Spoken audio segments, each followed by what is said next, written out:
E aqui eu lerei hoje do Evangelho de João, no capítulo 12, do verso 20 em diante. João 12, do verso 20 em diante, que diz assim: Ora, entre os que subiram para adorar durante a festa, havia alguns gregos. Estes, os gregos, pois, se dirigiram a Filipe, que era de Betsaida, da Galiléia, e lhe rogaram: Senhor, queremos ver a Jesus. Filipe foi dizê-lo a André, e André e Filipe comunicaram a Jesus. E Jesus ouviu que havia uns gregos que vieram de longe, que tinham uma proposta, que gostariam de conversar com ele. Então respondeu-lhes Jesus: É chegada a hora de ser glorificado o Filho do Homem. Em verdade vos digo que se o grão de trigo caindo na terra não morrer, fica ele só, mas se morrer, produz muito fruto. Quem ama a sua vida, perde. Mas aquele que odeia a sua vida neste mundo, preservá-la-á para a vida eterna. Se alguém me serve, siga-me. E onde eu estou, ali estará também o meu servo. E se alguém me servir,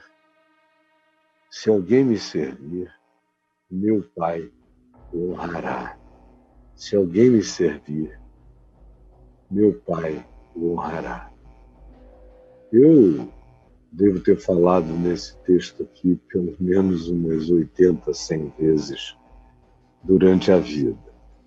E quem me chamou a atenção a primeira vez para a história desses gregos foi um comentarista inglês há muitos anos atrás, e que foi também missionário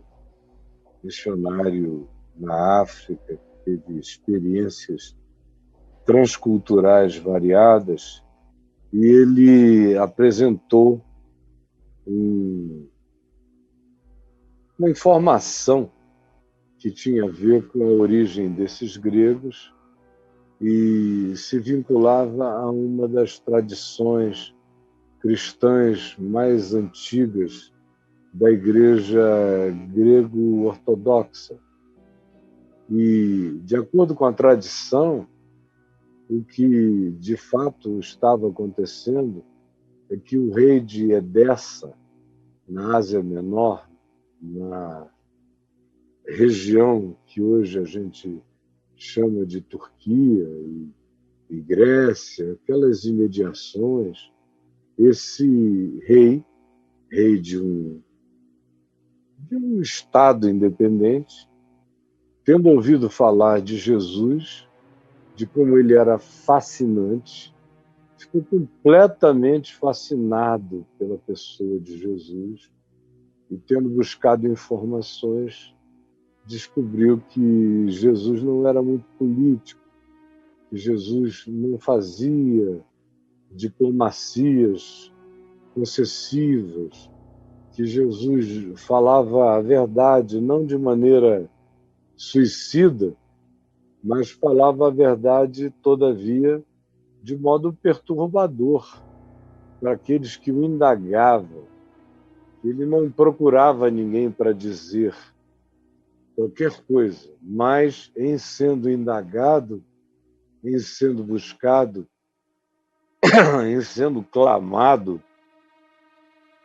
ele nunca deixava de atender, de responder e de dizer o que pensava.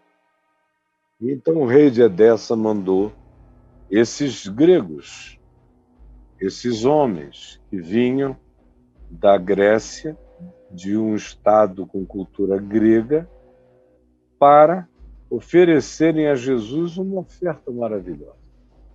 Que oferta era essa?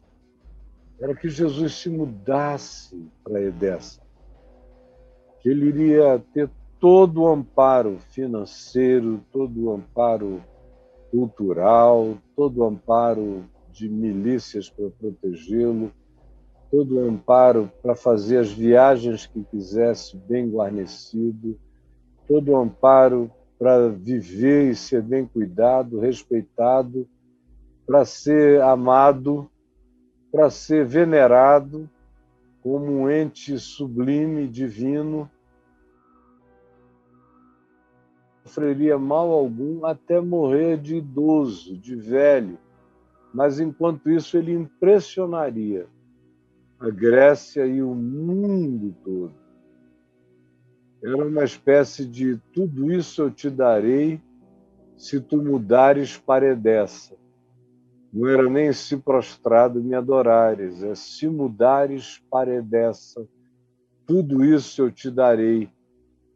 E os discípulos de Jesus, que torciam para que Jesus aceitasse um convite desse, para que ele saísse daquela zona minada, onde havia cheiro de morte para todo lado, e fosse para um lugar seguro, para um lugar tranquilo, ficaram ouvindo aquilo numa vontade enorme de que Jesus não fugisse da oportunidade de livramento que estava sendo previamente oferecida a ele.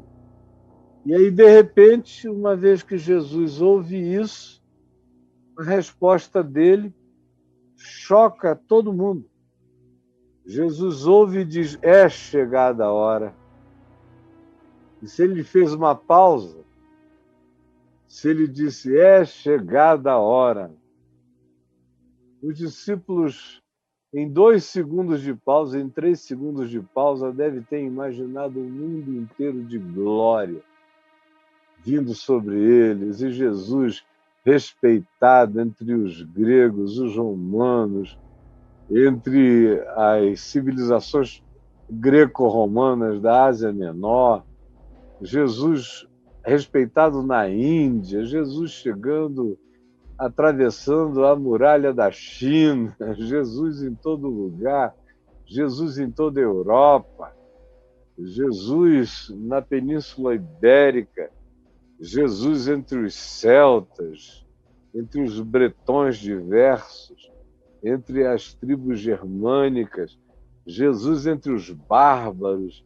Que coisa extraordinária! Jesus no norte da África, Jesus na África, Jesus entre os etíopes, Jesus no mundo inteiro, ele mesmo fazendo os seus sinais, prodígios, maravilhas, ressuscitando mortos, curando todo tipo de doentes e de enfermidades, purificando todos os leprosos. Que coisa extraordinária, que glória, que esmagamento de todas as forças políticas e religiosas. Era ele, o Rei da Glória, que iria ser apresentado ao planeta pelo favor do rei de Edessa, que teve essa sensibilidade, que haveria de ser também cultuado como o santo rei de Edessa em todos os lugares, em todos os povos do planeta. Era tudo que os discípulos queriam. Quando Jesus disse, é chegada a hora de ser glorificado o Filho do Homem, é chegada a hora. Eles, oh, aleluia, glória a Deus. Até que, enfim, ele aceitou a teologia da prosperidade para ele e para nós. Vai sair dessa pobreza perigosa, aleluia, glória a Deus. É chegada a hora de ser glorificado o Filho do Homem. Aí, em seguida, ele continuar dizendo, em verdade vos digo, que se não fosse esse convite do rei de Edessa, eu morreria e tudo estaria acabado. Graças a Deus pelo rei de Edessa. Servi-lo-ei também. Nunca ficará doente, sempre o curarei, ele, sua mulher, seus filhos e sua descendência. Mas não foi isso que Jesus disse. Quando ele disse, é chegada a hora de ser glorificado o Filho do Homem, Ele prossegue dizendo: se o grão de trigo caindo na terra não morrer, fica ele só, mas se morrer, produz muito fruto. Quem ama a sua vida perde, mas aquele que aborrece a sua vida neste mundo, a vida das glórias mundanas, preservá-la-á para a vida eterna. E aí olhou para os discípulos que estavam ali com aquela ansiedade de que a resposta de Jesus tivesse sido outra. Fala a Filipe e a André, que são os mais próximos, e também diz aos gregos que estavam ali juntos, ouvindo tudo aquilo, e a todos os demais que foram se aproximando, ao ver que tinha um círculo concêntrico de interesse e de poder, em diálogo com Jesus, vão se aproximando, e Jesus olha para eles e diz, com aqueles olhinhos tão frustrados de Filipe e de André: olha aqui, Filipe, André, vocês todos, e quem quiser ouvir, se alguém me serve, se vocês dizem que são meus discípulos e que estão aqui me servindo, me ajudando, então sigam, porque eu sei para onde eu quero ir. Eu sei o que eu vim fazer. Eu sei qual é a minha viagem. Eu sei onde eu devo morrer. Assim como eu sei que me cumpre ressuscitar de entre os mortos. E se alguém é meu discípulo, não invente um atalho. Se alguém é meu discípulo, criar uma outra narrativa para o Evangelho. Se alguém é meu discípulo, não invente uma outra teologia. Não invente uma escatologia que substitua a cruz, nem a ressurreição. Se alguém é meu discípulo, ande após mim, porque quem quer que não esteja andando exatamente após mim já não é meu discípulo. Os inventores de alternativas, inventores de metodologias, os inventores de atalhos e de outros caminhos, fazem isso em meu nome, mas eu não os conheço. Se alguém quer ser meu discípulo, siga-me. Siga-me. E onde eu estiver, aonde eu puser o pé como escolha de caminho para mim, ali esteja também o meu discípulo. E se alguém me servir, me obedecer, andar comigo, o meu Pai honrará. E aí ele prossegue dizendo, essa é uma decisão de angústia. Quem é que não quer ser preservado? Com 33 anos de idade, quem é que não quer poder viver até os 85? Quem é que não quer ser honrado facilmente pelo mundo inteiro? Quem é que não quer poder construir uma vida quase normal? Porque normal, a vida de Jesus, mesmo no estado grego, jamais seria. Porque ele seria abalroado de gente do mundo inteiro. E dessa se transformaria num centro de peregrinação universal. E estaria sendo um centro de peregrinação religiosa até hoje.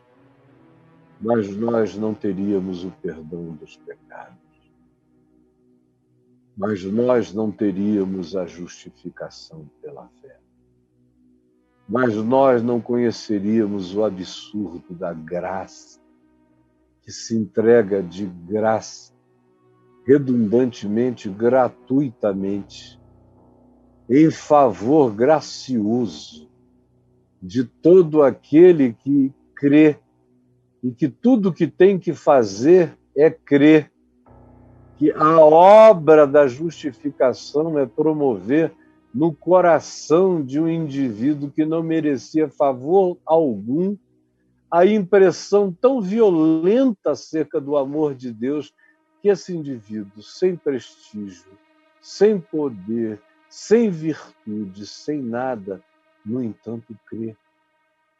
Crê que o que foi feito é para ele, é por ele, é de graça, é definitivo, é uma vez só e para sempre.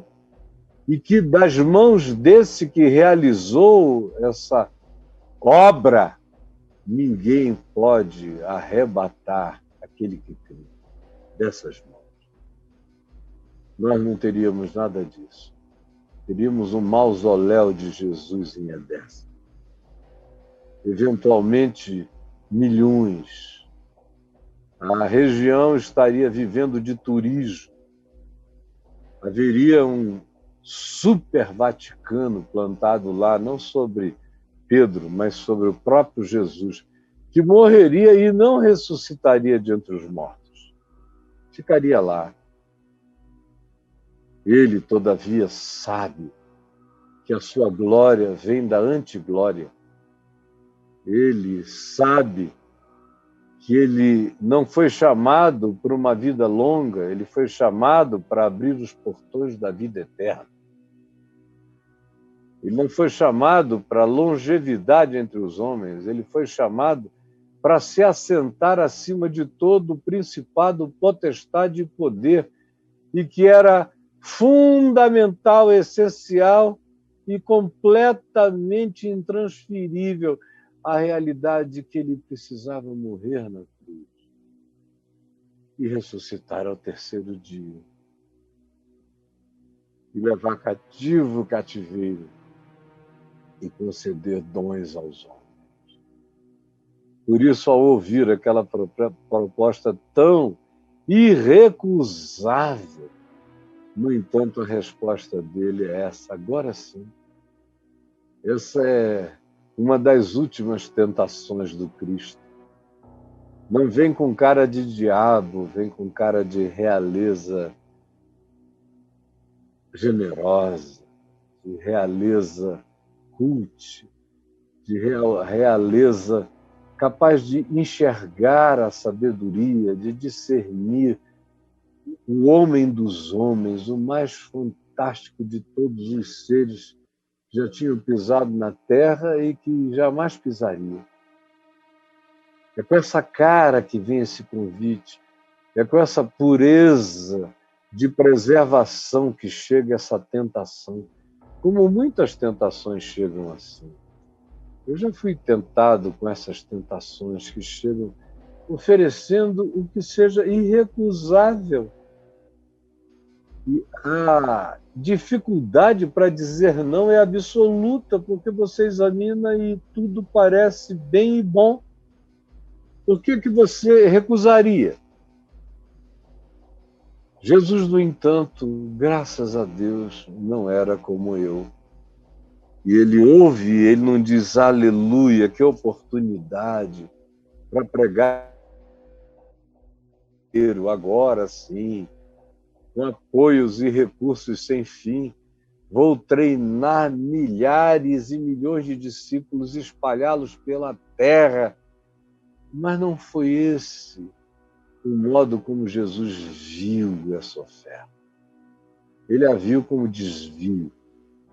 Ele a viu como tentação. Ele a viu como a mais sutil oferta diabólica, usando o coração generoso de um rei bom. Ele viu como as malignidades do inferno muitas vezes se vestem de anjos de luz e nos fazem convites irrecusáveis e propostas que nós mesmos dizemos a nós próprios que não podem ser deixadas de merecerem atendimento. Tem que ser atendidas. E aí, quando os gregos dizem isso, e os discípulos ficam naquela expectação, observando, e Jesus diz: é chegada a hora de ser glorificado o Filho do Homem.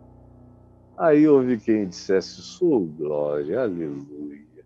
Eu sempre esperei por esse dia. Mas então Jesus prossegue, olhando nos olhos de cada um deles e dizendo: em verdade, eu vos digo, que se o grão de trigo caindo na terra não morrer, fica ele só. Mas se ele morrer, ele produz muito fruto. E aquele princípio que ele aplicava a si próprio, ele era o grão de trigo por excelência, o grão de trigo supremo, era também um princípio transferível para os seus discípulos. Logo adiante, ele diz: quem ama a sua vida, perde.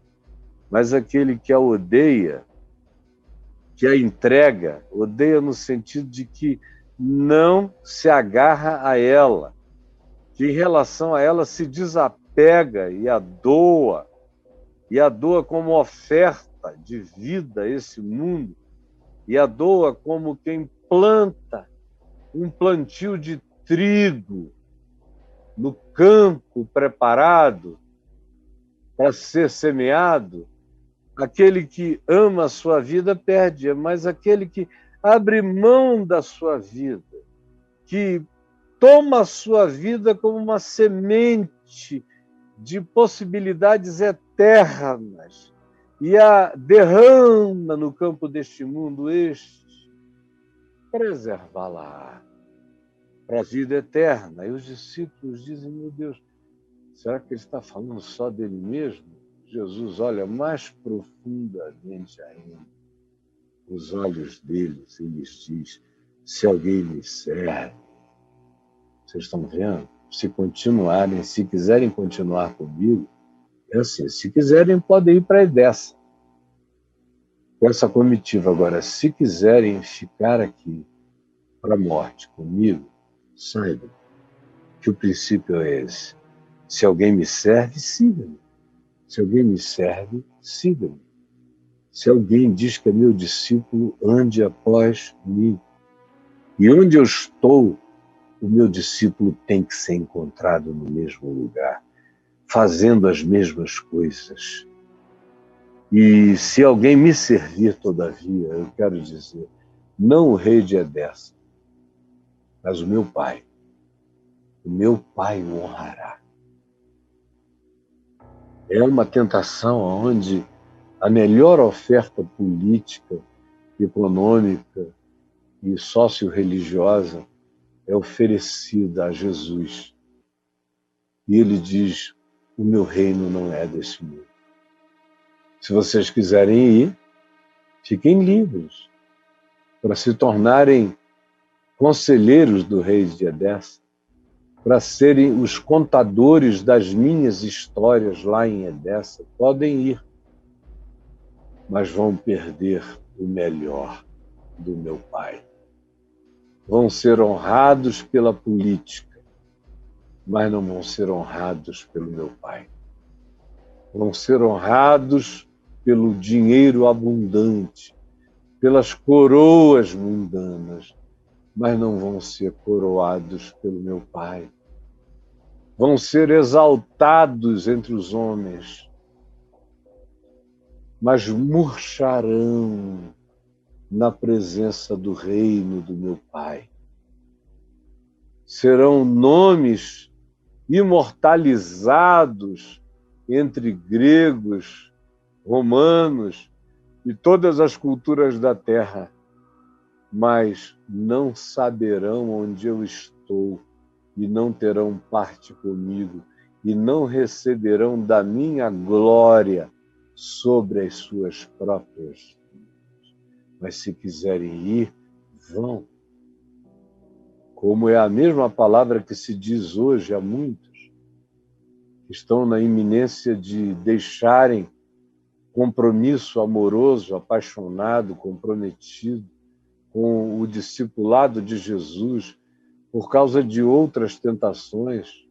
E aqui eu não estou dizendo que você não possa e não deva ser discípulo de Jesus em todos os segmentos deste mundo, na política, na economia, nas ações sociais, no estudo científico,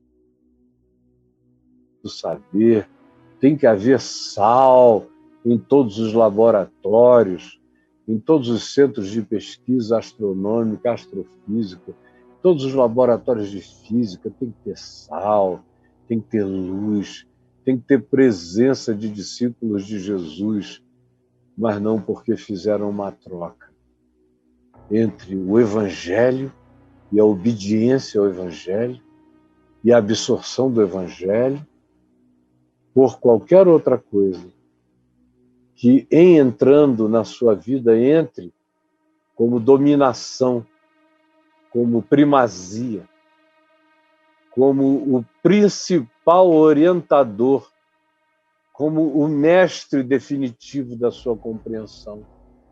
Ficando Jesus, quem sabe, para a hora da extrema unção da sua existência, e não para o seu cotidiano impregnado da prática do amor de Deus, sendo Jesus em qualquer mundo onde você penetra. O que está diante desses discípulos aqui é uma troca. E Jesus sabe que eles estão tentados. Eles ficaram tentadíssimos. Foi uma das maiores tentações, provavelmente a mais forte e inexplicável que eles tiveram. Mas eles quiseram de todo o coração que Jesus seguisse aqueles gregos. É por isso que Jesus diz, e eu repito, se o grão de trigo, seja eu, seja você, o grão de trigo caindo na terra, não morrer, não se entregar, não se abandonar, não dê a sua vida para que na morte do grão de trigo floresça o trigo que vai alimentar mesas e mesas, que vai trazer pão ao mundo. Se o grão de trigo caindo na terra não morrer, ele vai ficar sozinho. Um grão de trigo que cai e não morre, não produz nada, não gera nada. É como essa escolha, a escolha de não se sacrificar pelo mundo. É uma coisa que os cristãos de hoje não sabem mais nem o que é isso. Se sacrificar pelo mundo, se entregar pelo mundo. Eu sou de uma geração que queria se gastar. Eu cheguei até aqui há quase 66 anos por puro milagre, porque eu me gastei. Eu me dei, me rasguei, peguei os meus pedaços e fui jogando pela terra. De manhã, de tarde, de noite, continuo a fazer isso mesmo no momento do meu maior impedimento até aqui. Você não cessa de ouvir a palavra de Deus de mim, porque eu quero me gastar na palavra. Por isso eu jamais ficarei só. Por isso eu já não estou só. Por isso há milhares e milhões que seguem a Jesus também porque, em nome de Jesus, eu decidi morrer. Morrer para todas as alternativas e variáveis que a minha vida tem potência para abraçar. Só não tem poder de o fazer por causa da minha paixão por me entregar. Paixão por morrer vivo, dando a vida aos meus irmãos. E Jesus disse que se for de outro modo, se não tiver esse poder da entrega, da renúncia, da decisão de morrer todo dia para as ofertas dos reis de Edessa, para tudo aquilo que pode significar elevação diante dos homens, mas que produz a minha derrubação, a minha humilhação, o meu esmagamento diante do que seria o chamado de Deus para mim, está presente diante de mim, diante de você todo dia. E como eu disse, o chamado de Deus não é alienação de lugar nenhum no mundo, mas é presença no mundo. onde Jesus está, e Jesus nos chamou para estarmos no mundo, como ele andou no mundo e serviu o mundo e amou o mundo, mas carregados do Evangelho, sem trocar jamais a vida eterna por longevidade, por imortalidade. Eu não quero imortalidade, eu só quero vida eterna. Eu não quero a glória desse mundo, nem a busco. Se eu a buscasse, eu estaria ali no Senado. A essa altura, sinceramente, se eu tivesse querido desde os 30 anos de idade, eu teria passado pela presidência da República, porque qualquer idiota chega na presidência da República de um país idiota como o nosso. Muitas provas nos têm sido dadas disso. Mas não é o que eu quis, não é o que eu quero, não é o que eu quererei.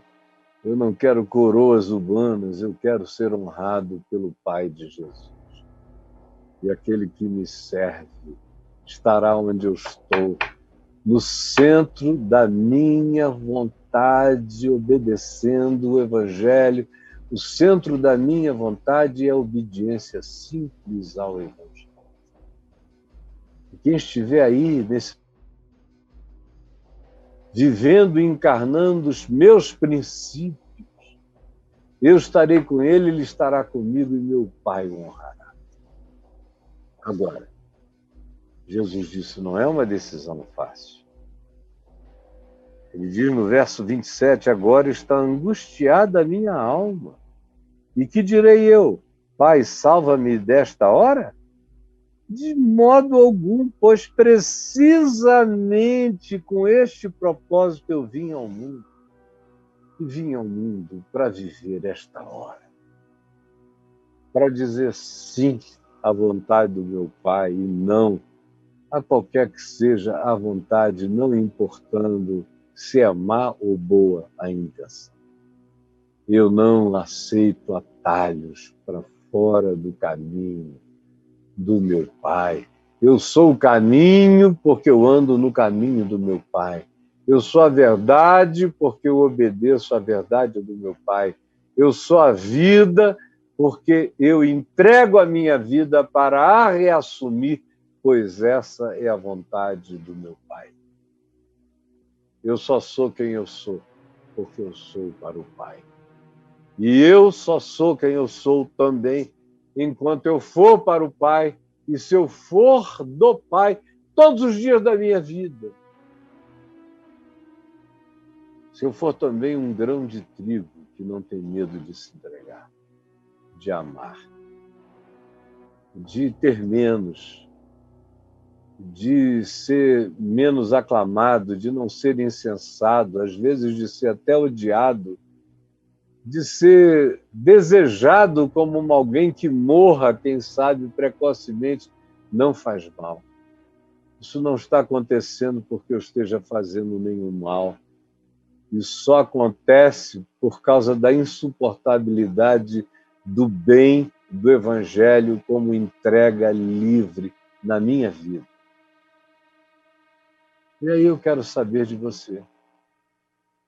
Você está no meio de tentações onde coisas boas oferecidas por pessoas legais são, todavia, desvios em relação à sua vocação original? Agora, tem um monte de gente aqui que não tem vocação para nada, que não sabe nem o que é ser humano ainda, que não sabe nem o que é ter uma alma, que não sabe coisa alguma, que só olha para um umbigo e passa pela Terra como um alienado, como um ser, um homo sapiens sapiens, quase sapiens, meio símio. Está cheio de gente aqui entre nós e, do ponto de vista cerebral, eles têm potencial humano, mas, do ponto de vista real, ainda são humanoides. E que elegem humanoides, que tratam a vida como humanoides, que não têm princípios humanos, que não tem nenhuma causa de vida pela qual não tenham medo da morte e pela qual estejam dispostos a doar sua vida, a entregar a sua obediência para qualquer coisa. Não estou convidando você para nenhum seminário, nem para ser pastor em tempo integral, nem padre, nada disso, isso é coisa da religião. Jesus disse: Pai, eu não te peço que tu os tires do mundo, mas sim que tu os livres do mal. A nossa vocação é no mundo, é dando gosto, é sal na terra, é luz no mundo. É aí que você e eu temos que ter a coragem de entregar a nossa vida como serviço a Deus, enquanto a gente aprende as práticas saudáveis de possibilidade de ajuda ao nosso próximo, aqui, nessa terra, neste mundo, no tempo da nossa geração. Senhor Jesus, eu peço que essa palavra singela, simples, tenha sido entendida hoje por alguns poucos, ou por alguns muitos, ou por alguns milhares, e que ela produza aquele constrangimento de quem enfrenta, se necessário for, a angústia. Porque essa é uma decisão que a gente faz sem sentimentos.